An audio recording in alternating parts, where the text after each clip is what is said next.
오늘 저희가 집중할 부분은 오바댜서 12절에서 14절, 그리고 15절 후반부고요. 그리고 시편 137편하고 이게 또 어떻게 연결되는지 그 지점까지 한번 파헤쳐 볼 겁니다.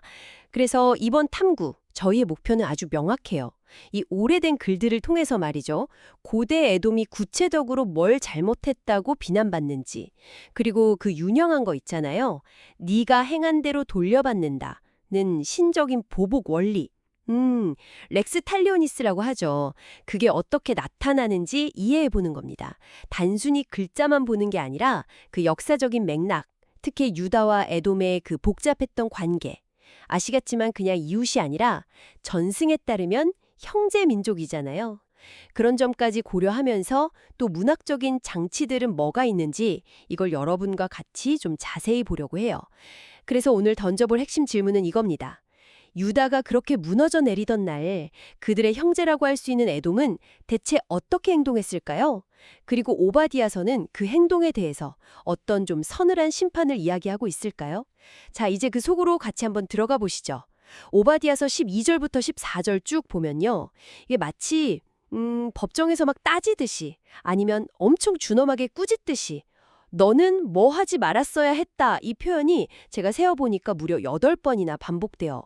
에돔이 유다의 그 재앙의 날에 뭘 잘못했는지 그 비난받는 행동들이 아주 구체적으로 나옵니다. 형제가 고통받는데 옆에서 그냥 지켜보거나 심지어 구경거리로 삼는 거. 너는 네 형제의 날, 그의 재앙의 날에 방관하지 말았어야 했다. 유다 백성이 망하는 걸 보고 막 기뻐하는 그런 잔인함. 유다 자손이 패망하는 날에 기뻐하지 말았어야 했다.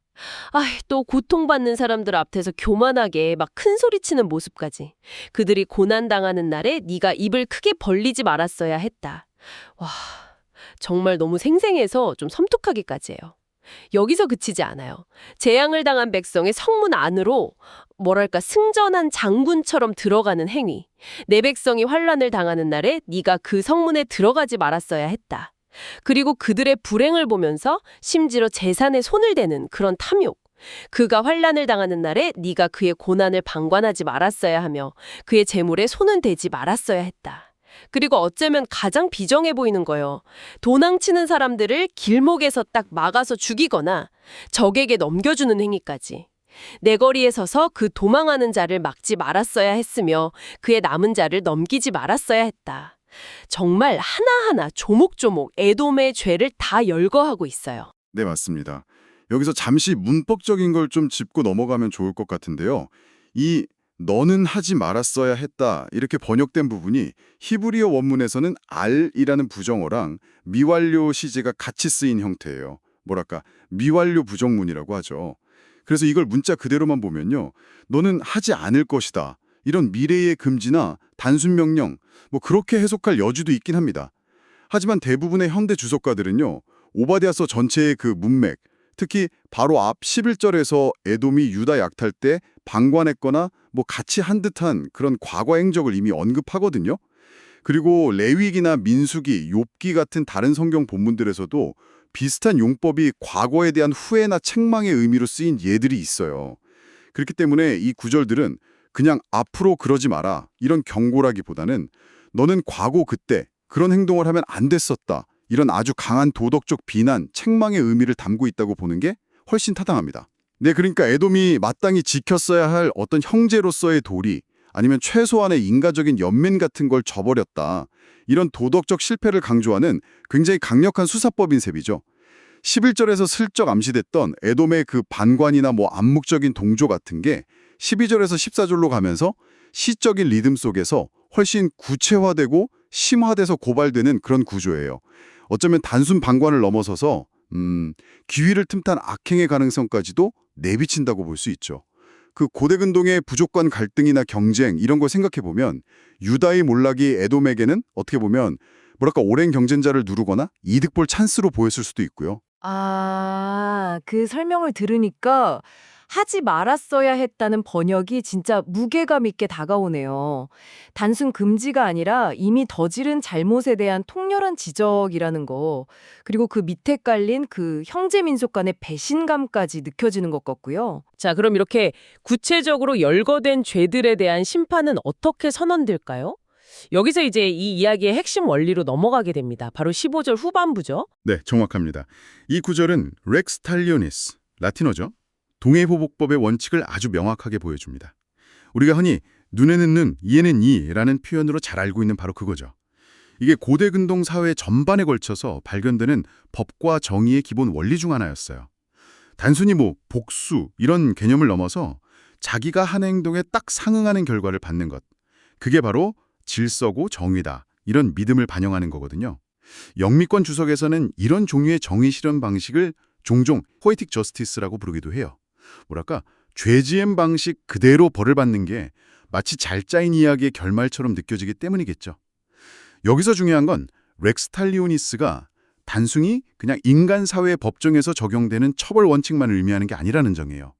오바댜서의 맥락에서는 이게 더 나아가서 우주적인 질서, 그러니까 신적인 공의가 실현되는 방식이다. 이걸 선포하는 겁니다. 에돔이 유다에게 가했던 그 고통과 악행이 부메랑처럼 그대로 자기들한테 되돌아올 거다. 이건 피할 수 없는 운명이다. 라는 아주 강력한 예언적 선언인 셈이죠. 이건 단순한 분노 표출이라기보다는 세상에는 정의로운 질서가 작동하고 있다는 어떤 신념의 표현이기도 하고요. 시적 정의라는 표현이 정말 와닿네요. 에돔이 했던 그 행동들, 방관하고 조롱하고 약탈하고 해치고 그게 그대로 자기들한테 돌아올 거라는 선언이니까요. 그쵸? 마치 운명의 저울이 정확하게 균형을 맞추는 듯한 그런 느낌이 드네요. 자, 그럼 이 행한 대로 갚는다는 주제와 관련해서 우리가 또 빼놓을 수 없는 중요한 텍스트가 하나 더 있습니다.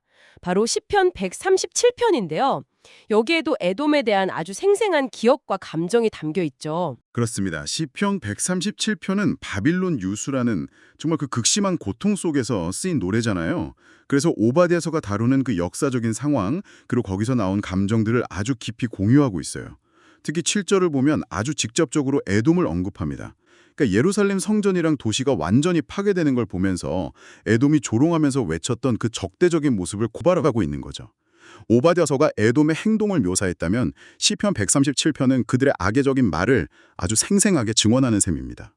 네, 그리고 더 주목할 점은요. 시편 137편이 에돔하고 같이 바빌론을 더주의 대상으로 삼고 있다는 거예요. 이렇게 주침략자인 바빌론하고 에돔을 나란히 두는 것은 당시 유다 백성들의 생각 속에서 에돔이 그냥 구경꾼이 아니라 바빌론과 함께 유다 멸망의 책임이 있는 뭐랄까 공범자처럼 여겨졌다는 걸 아주 강하게 보여줍니다. 유다의 그 비극적인 역사 속에서 에돔이랑 바빌론이 이렇게 한 묶음으로 거론된다는 사실 자체가 에돔의 행동이 얼마나 큰 상처와 분노를 남겼는지를 보여주는 증거라고 할 수 있죠. 아마 그들에게 에돔의 배신은 바빌론의 심령만큼이나 정말 뼈 아팠을 겁니다. 네. 예루살렘 멸망이라는 같은 사건을 두고 오바댜서는 에돔의 행동에 초점을 맞추고 시편 137편은 에돔의 말과 함께 바빌론과의 연관성을 부각시키는군요. 그렇게 연결되는 거네요. 근데 시편 137편의 그 마지막 구절은 읽을 때마다 좀 숨을 멈추게 돼요. 이 구절은 정말 어떻게 받아들여야 할까요? 너무 충격적이고 폭력적인 이미지인데요. 형식적으로 보면 아슈레라고 복이 있도다 이렇게 시작하는 축복선언, 행복선언의 형태를 띠고는 있어요. 하지만 그 내용은 역설적이게도 아까 이야기했던 렉스탈리오니스, 그 동해보복의 원리에 아주 철저하게 기반한 가장 격렬한 형태의 저주이자 복수의 갈망을 표현하는 겁니다. 그러니까 바빌론 그리고 암묵적으로는 그들과 같이 언급된 에돔까지도 유다에게 특히 그들의 자녀들에게 저질렀을 것으로 생각되는 그런 끔찍하고 잔혹한 행위, 고대 전쟁에서 영유아 살해는 사실 드문 일이 아니었거든요. 그걸 그대로 되갚는 자에게 복이 있다고 선언하는 방식인 거죠. 이건 문자 그대로 그런 행위를 하라는 명령이나 장렬하기보다는요. 말로 다 할 수 없는 고통과 상실, 그리고 그로 인한 깊은 트라우마와 분노 속에서 그냥 터져나온 아주 원초적인 외침으로 이해해야 합니다. 너희가 우리 아이들한테 한 짓을 너희 아이들한테 그대로 되갚는 자가 있다면 그는 우리의 이 고통을 생각할 때 차라리 복되다. 이렇게 외치는 처절한 저주인 셈이에요. 이건 가해자인 바빌론과 에돔에 대한 완전한 파멸과 정의의 실현을 갈망하는 상처 입은 영혼의 절규를 반영한다고 봐야죠. 물론 여기서 저희가 이 텍스트의 역사적, 문학적 맥락과 당시 사람들의 감정을 설명하는 것이지 그 안에 담긴 폭력적인 표현 자체를 옹호하거나 정당화하려는 건 결코 아니라는 점은 분명히 하고 싶습니다. 이 구절은 인간이 겪을 수 있는 극단의 고통과 그에 대한 반응을 이해하는 하나의 창으로 접근할 필요가 있어요. 네. 정말 중요한 설명이셨어요. 감사합니다. 문자 그대로 받아들이기보다는 그렉스 탈리오니스 원칙과 극심한 트라우마의 표현이라는 맥락 속에서 이해해야 한다는 말씀이시군요. 그 시대의 고통과 정의관념을 좀 엿볼 수 있는 그런 지점인 것 같습니다. 자, 그럼 이제 이 모든 조각들을 한번 맞춰볼 시간인 것 같은데요. 오바댜서의 그 구체적인 고발들, 렉스 탈리오니스라는 심판의 원칙, 그리고 시편 137편과의 감정적 역사적 연결, 이 모든 것이 우리에게 궁극적으로 무엇을 말해주고 있는 걸까요? 네, 종합적으로 보면요. 오늘 우리가 살펴본 이 자료들은 결국 하나의 큰 그림을 그리고 있다고 볼 수 있습니다. 오바댜서는 유다 왕국이 역사상 가장 큰 위기를 맞았던 그 순간 형제민족이었던 에돔이 보인 일련의 배신적인 행동들, 그러니까 고통을 외면하고 방관, 조롱하며 기뻐하고 심지어 약탈에 가담하고 도망치는 이들을 해치거나 넘겨주는 그런 행위들 말이죠. 이걸 아주 상세하게 고발하고요. 그리고 이러한 명백한 죄악에 대해서는 네가 행한 대로 너도 당할 거다라는 그 렉스 탈리오니스의 원칙에 따라서 엄중하고 필연적인 신적 심판이 있을 것이다. 이걸 아주 강력하게 선포하는 거죠. 그리고 시편 137편은 이 역사적 배경 위에서 터져나온 그 깊은 상처와 분노 그리고 복수심이라는 인간적인 감정을 공유하면서 에돔을 주 침략자인 바빌론과 동일선상에 놓고 심판의 대상으로 함께 묶어버립니다. 여기서 정말 흥미로운 지점은 신학적인 선언, 그러니까 하나님의 공의와 심판 같은 거요. 그리고 역사적인 사건, 유다 멸망과 그 속에서 에돔이 한 역할, 또 강렬한 시적인 표현들, 반복이나 고발, 저주, 역설 같은 거, 그러니까 이 짧은 구절들 속에서 얼마나 긴밀하게 얽혀 있는가 하는 점이에요. 에돔은 그냥 구경꾼이 아니라 유다의 고통에 적극적으로 편승하거나 최소한 그걸 통해 이직을 취한 아주 기회주의적인 존재로 그려지고 있습니다. 그리고 그들이 선택한 행동의 결과가 정확히 그들 자신에게 되돌아올 거라는 피할 수 없는 정의의 메시지를 전달하고 있는 거죠. 특히 오바댜서에서 반복적으로 사용되는 그 내 형제의 날이라는 표현 있잖아요. 이게 이 모든 비난의 밑바닥에는 단순한 국제관계를 넘어서서 아주 깊은 혈연적, 언약적 관계에서의 배신이라는 훨씬 더 무거운 의미가 깔려 있다는 걸 간주합니다. 이것이야말로 에돔의 죄를 더욱 심각하게 만드는 핵심 요소라고 할 수 있겠죠. 네, 여기서 한 걸음 더 나아가서요. 오늘 우리가 나눈 이야기들을 바탕으로 청취자 여러분께서 스스로에게 한번 던져볼 만한 질문이 있지 않을까 싶습니다. 이 고대의 원칙, 그러니까 자신이 행한 대로 돌려받는다는 렉스 탈리오니스나 시적 정의라는 개념이요. 오늘날 우리가 살아가는 이 현대사회의 다양한 신념체계나 법률 시스템, 심지어는 영화나 소설 같은 세속적인 이야기 구조 속에서는 과연 어떤 모습으로 나타나고 있을까요? 그리고 좀 더 근본적으로 공동체나 국가가 위기에 처했을 때 발생했던 그런 동조행위나 방관 혹은 기회주의적인 행동들에 대해서 우리는 역사적으로나 윤리적으로 어떻게 책임을 묻고 또 기억해야 할까요? 이런 질문들은 오늘 저희가 다룬 자료에 직접적인 답이 있지는 않습니다. 하지만 오늘 함께 탐구한 내용을 바탕으로 우리 시대의 정의와 책임의 문제를 좀 더 깊이 성찰해 볼 수 있는 아주 흥미로운 출발점이 될 수 있을 겁니다.